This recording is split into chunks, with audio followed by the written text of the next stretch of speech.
Programang ito ay rated SPG, striktong patnubay at gabay ng magulang ang kailangan. Tapos na nga ang bilangan at may nanalo na. Si Tanggol at Olivia ang panalo. Kaya ang tanging magagawa na lang ni Miguelito at Roberto ay paslangin si Olivia at Tanggol hanggat hindi pa ito nanunumpa.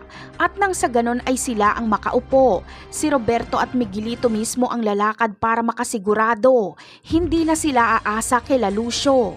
Kaya naman si Olivia ang kanilang inuna. Tinambangan nila si Olivia habang nasa biyahe ito sa loob ng sasakyan. Dala nila Olivia ang walang malay na si Marites.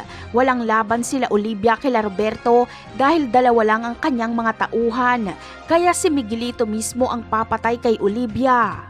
Samantala, makikita ni Roberto si Marites sa loob ng sasakyan ni Olivia.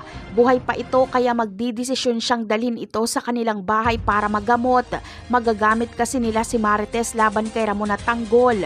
Parang iniligtas na rin ni Roberto si Marites dahil magagamot ito at proprotektahan ito ni Don Gustavo. Ang susunod naman na lakad nila Roberto ay ang pagpaslang kay Tanggol. Dito ay kakailanganin na nila ang pwersa ng kapulisan dahil ang mansyon mismo ng mga Montenegro ang kanilang sasalakayin. Napakalaking gulo nito dahil sanib pwersa ang kapulisan at sila Roberto laban kay Ramon at Tanggol. Pero ang pagsugod na ito nila Roberto ay ang magliligtas kay Tanggol.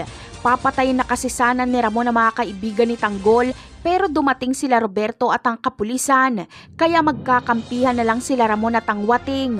Kailangan nilang magkaisa dahil napakalakas ng puwersa na sumalakay sa kanila. Si Rigor pa naman ang nangunguna sa kapulisan. Napakarami pa nating dapat abangan sa mga susunod na episode. Paalam!